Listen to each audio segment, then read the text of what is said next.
Bonjour à toutes et à tous, j'espère que vous allez bien. Bienvenue dans votre site Bac en poche. Aujourd'hui, dans cette séance, je vais partager avec vous, chers étudiants et étudiantes de la première année baccalauréat, un exercice concernant le travail d'une force, c'est-à-dire comment on peut déterminer le travail de force, comment on devra quand même savoir déterminer le bilan des forces, c'est-à-dire savoir quelles sont les forces agissant sur un solide quelconque.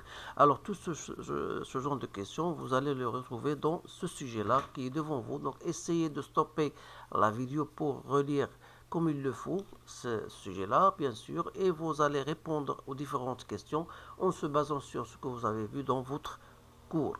Alors voilà, vous avez une skieuse qui est tirée à une vitesse constante par une remonte-pente sur une piste verglacée rectiligne de longueur L, faisant un angle alpha avec l'horizontale. La tige du remonte-pente fait un angle bêta avec la direction de la piste.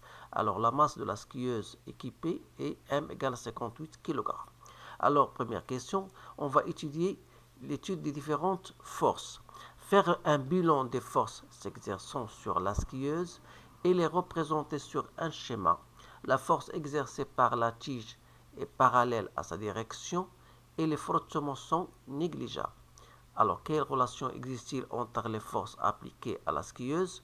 Deuxième question, quel est le travail de la résultante des forces? Exprimer le travail de chaque force et en déduire la valeur de la force de traction exercée par la tige. On vous donne G égale à 9,8 newtons par kilogramme. Donc voilà le sujet. Donc je vais passer directement à la correction. Donc vous pouvez quand même, comme je vous l'ai dit, stopper la vidéo pour répondre aux différentes questions. Alors pour la question 1, donc c'est une question typique de chercher bien déterminer le bilan des forces, ou bien on entend souvent l'inventaire des forces. Alors la skieuse, d'après ce que nous voyons devant nous, il est soumis à différentes forces. Alors donc pour répondre à ces questions, je vais les représenter tout d'abord, puis je passe directement à les y écrire. Donc supposons que vous avez ici le centre de gravité, donc G. Donc G, voilà, il est soumis. Voilà, la première force, c'est la force de l'attraction de la tige. Donc je vais la noter T. Et le poids, donc voilà, j'espère que je ne pas, parce que je n'ai pas de règles. Donc voilà, parce que c'est difficile de faire cette représentation sur une plaque, sur une ardoise graphique si vous voulez.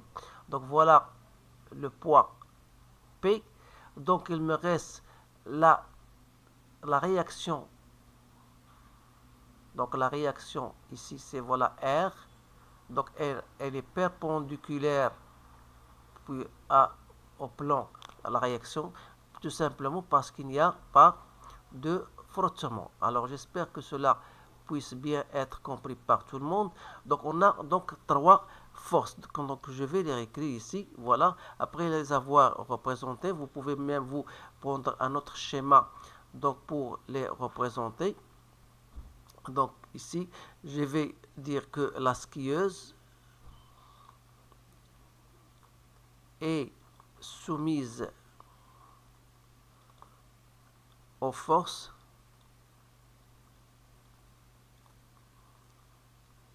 suivantes. Donc il y a d'abord son poids, que je peux le représenter par le vecteur P. Il y a l'action de la tige, donc que je peux représenter par une force T. Il y a l'action de plan incliné que je représente par R.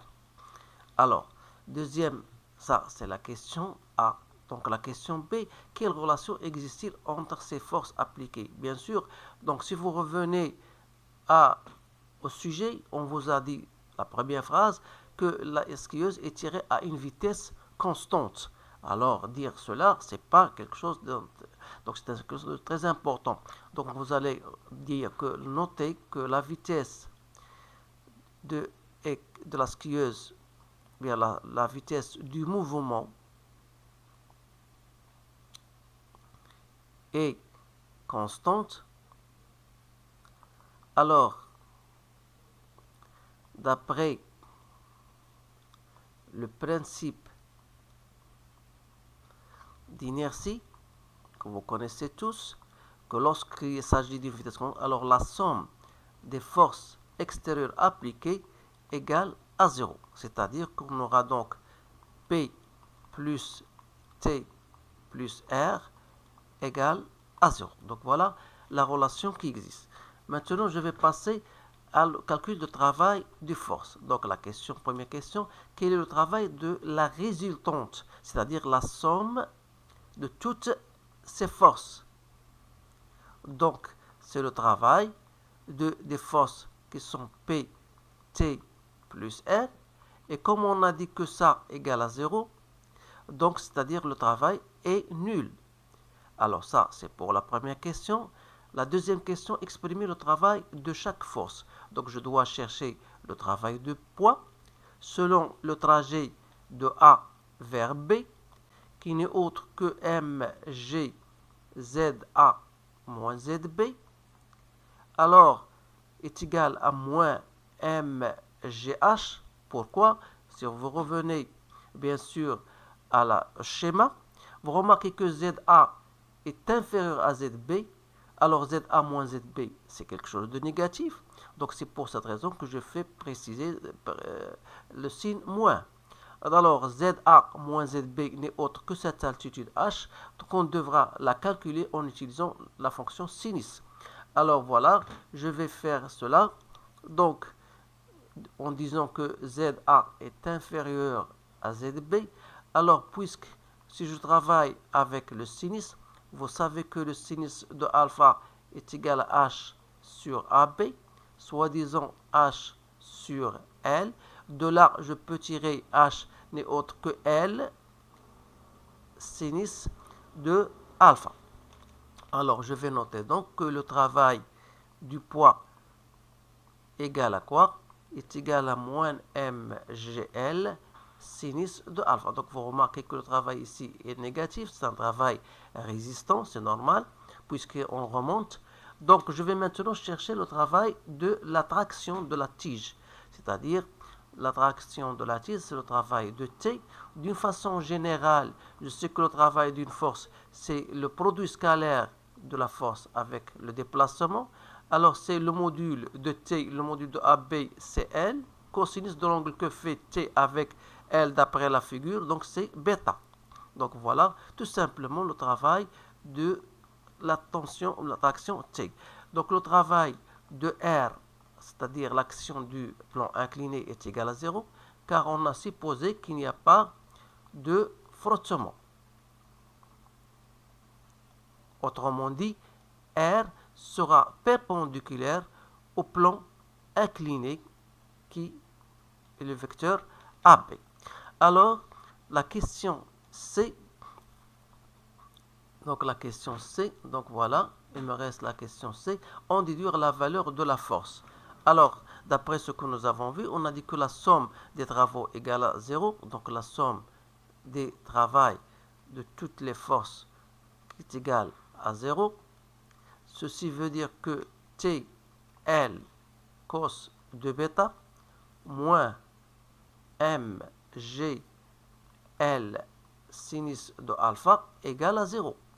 C'est-à-dire que T, donc si je viens simplifier par L, donc il me reste T, cos de bêta, égale à MG, sinus de alpha. C'est-à-dire que T égale à MG, sinus de alpha, que je divise par cos de bêta. Donc il suffit de faire votre application numérique.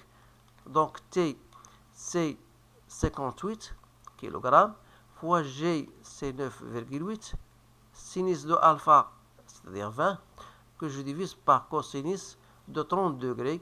Donc j'ai trouvé, si je prends un chiffre après la virgule, donc c'est 224,47, donc c'est à peu près 0,5 newton. Alors, dans ce cas, je dis, j'ai répondu bien à ma question posée. Donc, ce sont des exercices simples. Il suffit tout simplement d'appliquer ce que vous avez vu dans votre cours et vous allez bien sûr de bonnes notes. Donc, j'espère que cela pourra vous être utile le jour de votre contrôle. Essayez de le partager avec vos collègues et n'oubliez pas bien sûr de nous encourager avec vos likes. Alors merci quand même, je vous souhaite une bonne chance et je vous dis à bientôt.